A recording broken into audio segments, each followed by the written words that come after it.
interpretación de Kinder lo que dice es que las abejas aludirían al apellido Kinder, que es Wiener, que es Apiauros latinizado, y que el oso tendría relación con la ciudad de Berna. Y nada más, esa es lo que interpreta Arthur Kinder. En el caso de Constantino José Nieto, el árbol sería la iglesia de Roma, que tiene cautiva, la palabra de Dios, que está representada por el panal o colmena. Esto significa entonces que la Iglesia Católica habría mantenido cautiva la palabra de Dios, de la mayoría de la población. El mazo sería la fuerza de la palabra de Dios y al mismo tiempo el golpe que Lutero dio al árbol de la Iglesia Católica Romana con la Reforma Protestante. También esta interpretación pone en relación la dulzura y amargura de la miel con el texto del Apocalipsis, capítulo 10, versículo 9 y 10, que dice: fui al ángel y le pedí que me diera el pequeño rollo y me contestó: toma y cómetelo, en tu boca será dulce como la miel, pero en tu estómago se volverá amargo. La palabra de Dios dulce como la miel, pero útil también para corregir. El dolor provocado por el aguijón de las abejas representa la amargura y persecuciones sufridas por casi todos. Y la presencia de los animales que aparecen en el emblema haría referencia a la marca tipográfica del impresor. En esto coincide con Arthur Gordon Kinder, que dice que el oso representa la ciudad y las abejas al impresor. María Dolores Alonso Rey considera que el árbol bien arraigado representa la fe. Los aguijones de las abejas indican las persecuciones sufridas por los cristianos, que consiguen, a pesar de ellas, acceder a la dulzura del alimento espiritual que proporciona la palabra de Dios representada por la miel. El mazo representaría el esfuerzo constante del traductor que traduce al castellano la palabra y solo se guía por la convicción del lema: la palabra del Dios nuestro permanece para siempre. Y para Alonso Rey es evidente que en el emblema ya había un guiño para que el lector protestante pudiera reconocerse en aquel texto bíblico. Bueno, y ahora vamos a la portada de, perdonar un poco el lío, a esta que es la del cántaro. La Biblia del cántaro nada más que tiene una interpretación que es por parte de María Dolores Alonso Rey. Y la Biblia del cántaro, pues os la voy... Bueno, es que, no sé, ahí se ha saltado algo porque lo que quisiera es el dibujo de la Biblia del cántaro, pero es que no está aquí, no sé qué pasa. Bueno, aquí está. Este es el anagrama de la Biblia del cántaro, y bueno, el anagrama de la Biblia del cántaro es más simple y más fácil de interpretar, porque lo que tiene es lo siguiente: tiene un árbol en el centro que en apariencia es más frondoso, más joven y más sano que el que veíamos en la Biblia de los lo que tenemos son dos jardineros que están plantando un plantón. Estos dos jardineros representarían a Reina y a Valera. Bueno, debajo vemos el escudo este que, digamos que es el anagrama de Valera, pero que no es tan claro como en el caso de Casiodoro. Aquí hay una V, una B que no sabemos qué representa, una L que puede ser una de las letras de su apellido, y hay una cruz que habitualmente las firmas y los anagramas de los escritores solían contener la cruz cristiana, por decirlo así. Entonces, en este caso, la interpretación que hace María Dolores Alonso de este anagrama sería que los aguijones indican las persecuciones sufridas por los cristianos y, a pesar de ellas, acceder a la dulzura del alimento espiritual que proporciona la palabra de Dios, representada por el panal y la miel. O sea, el panal, la miel sería la palabra de Dios y las abejas se representarían las persecuciones, como decimos. Y el mazo es el esfuerzo constante del traductor que traduce al castellano la palabra y solo se guía por la convicción del lema: la palabra del Dios permanece para siempre. Para Alonso Rey es evidente que el emblema ya había... Perdonad, vamos a ver. Estamos en la Biblia del cántaro, por Dios. Vamos a ver. La interpretación de María Dolores Alonso Rey considera que los dos jardineros, que la imagen representa la Biblia, Reina y Valera, como antes os decía, y la colaboración especial de Dios, pero solo le importa y su palabra permanece para siempre. Plantan el cristiano es el plantón,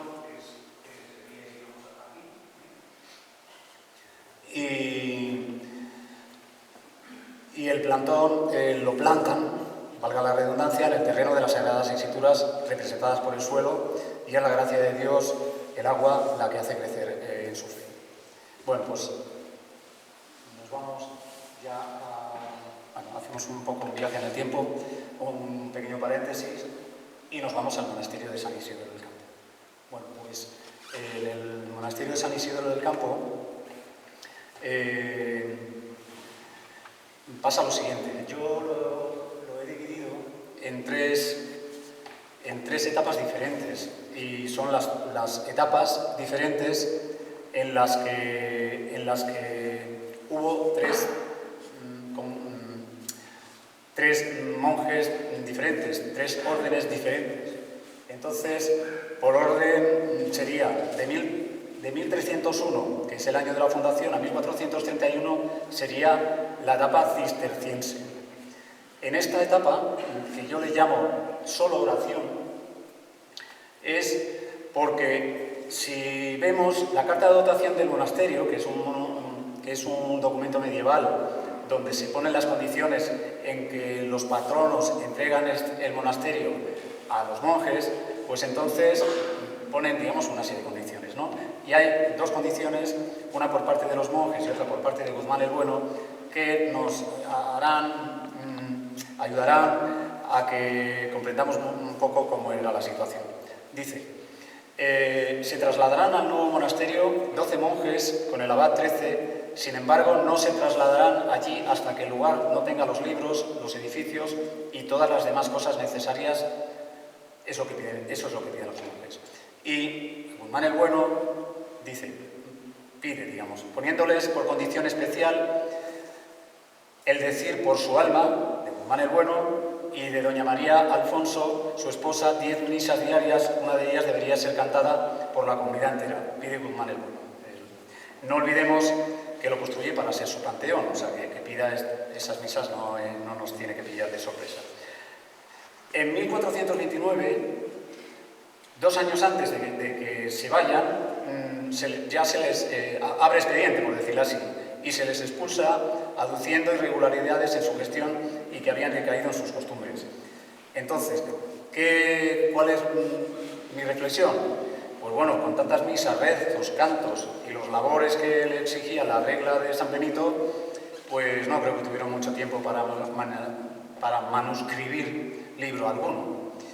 Estamos hablando, pues, de 1431, que la imprenta todavía no existía, le faltaba ya poco, la imprenta se pone en funcionamiento en 1450.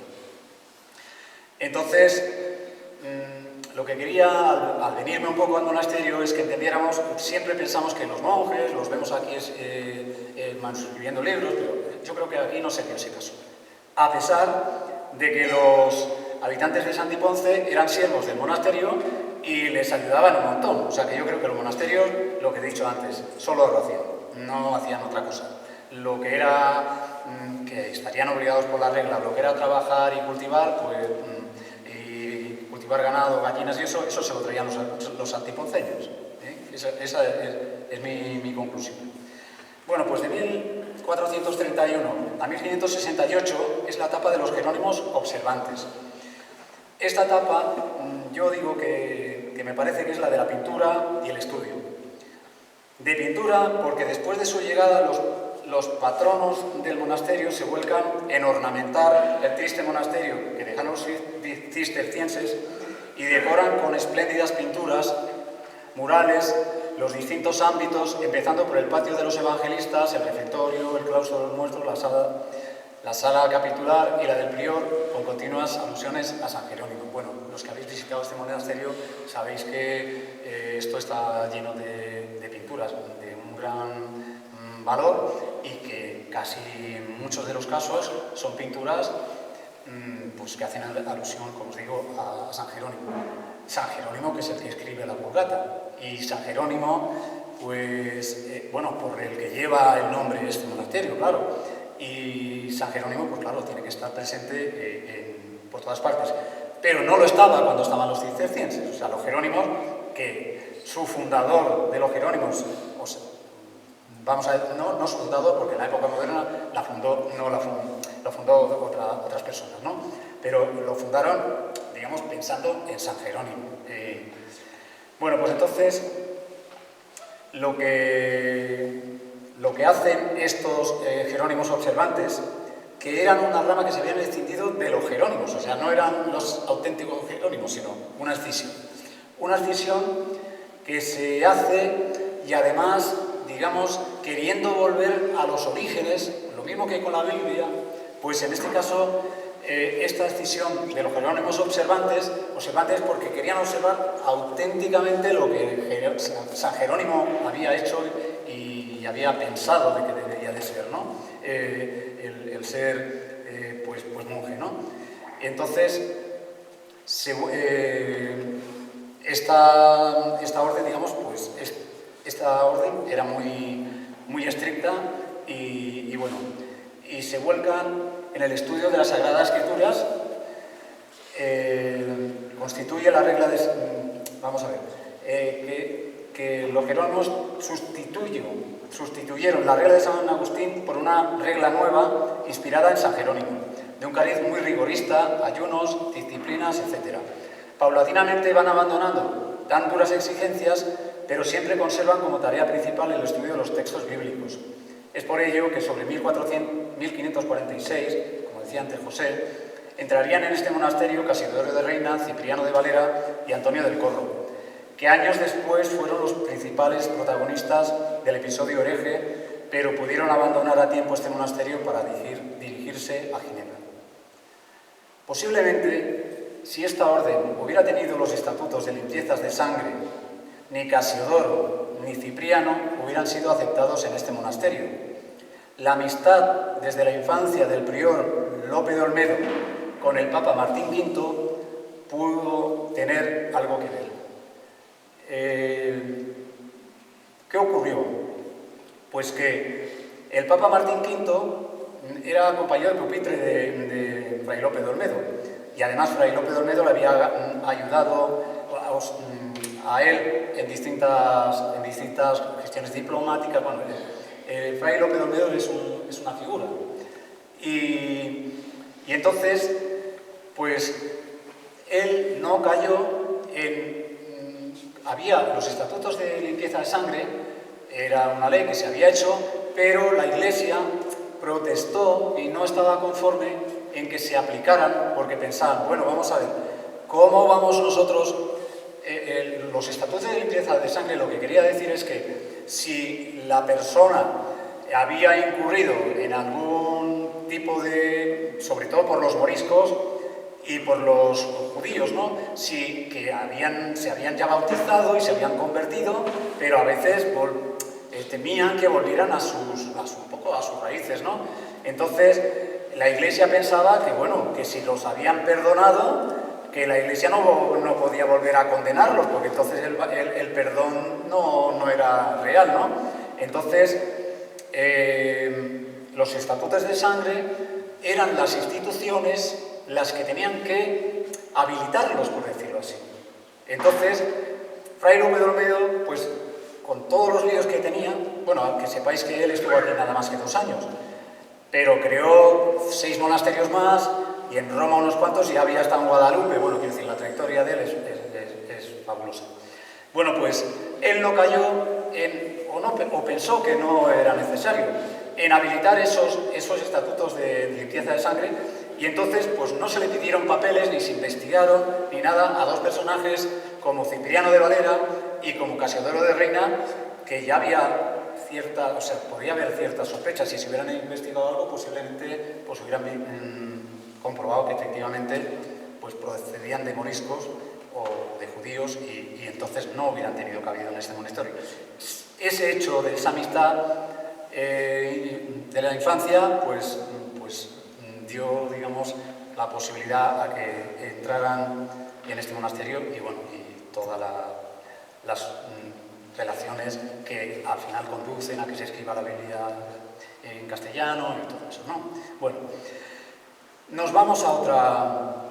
Bueno, este monasterio fue rico porque la época en la que estuvo desde 1431 a 1568, pues es el descubrimiento de América, y entonces pues había riqueza, y este monasterio además pues ya había ido acumulando riquezas, no solamente en Santiponce, sino en Sevilla y en distintos sitios, porque, bueno, pues mucha gente que se moría dejaba las cosas al monasterio y todo eso, pues bueno, se iba acumulando y con los siglos, pues eso iba creciendo, ¿no? Tanto es así que este monasterio era el que prácticamente subvencionaba al resto de los otros 6 monasterios que se habían creado de esta misma orden y que se les apoyaba mucho y se les ayudaba mucho. Bueno, pues nos vamos a la etapa ya jerónima. Esta ya empieza en 1568, la jerónima auténtica. Y yo le llamo la de la ortodoxia. Para mí es la menos brillante, para mí la más brillante y más atractiva es la que acabamos de ver de Fray Lope de Olmedo, que es la jerónima observante.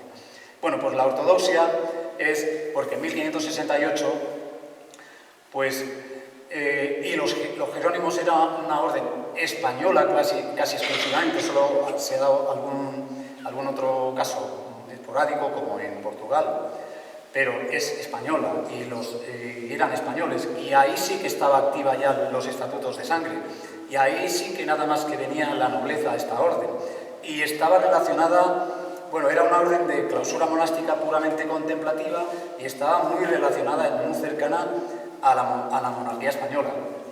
Para que os deis cuenta, pues nada más que, vamos, daros cuenta os daréis porque tenéis buen nivel, pero que quiero decir, si pensamos, bueno, los monumentos que hizo Felipe II, el Escorial, pues ¿a quién se lo dieron? Pues a Jerónimos. ¿Y quién estaba? Bueno, quiero decir, allí estaban los Jerónimos. ¿Y a quién le dieron? Al monasterio de los Jerónimos de Bonavista, de Sevilla. Le dieron la concesión para que imprimieran bulas para el Nuevo Mundo, pues a los Jerónimos. Es decir, ¿dónde va Carlos V a retirarse? Pues a Yuste, que es de los Jerónimos. Es decir, cualquier cosa que vayas viendo, pues vemos que los Jerónimos estaban muy... Y por eso, pues, vamos, que estaban los Jerónimos, aparte de que cuando los Jerónimos observantes y pasa el episodio hereje, pues entonces los pocos que quedan son Jerónimos, y se acoplan, digamos, a los nuevos que llegan. Daros cuenta que 1568 era un año antes de que se hubiera hecho la edición de la Biblia. Era, digamos, en esos tiempos.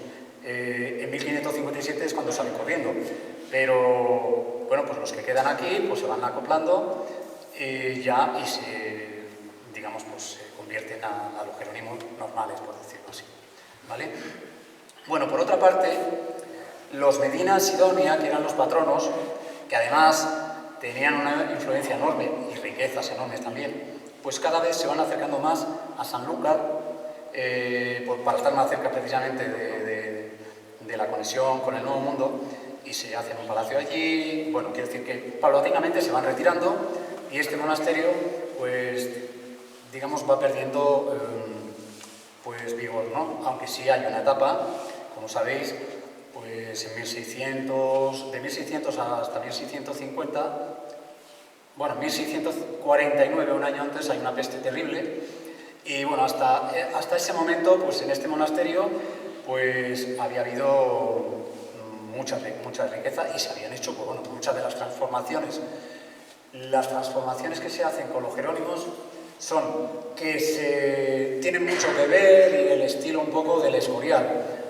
Son las pinturas que se tapan de la sala capitular, que se tapan las que habían hecho los jerónimos observantes, que son los que hacen todas las pinturas, y aquí pues algunas se tapan y otras pues se pone algo delante para que no se vean, en fin, eso es lo que hacen los jerónimos.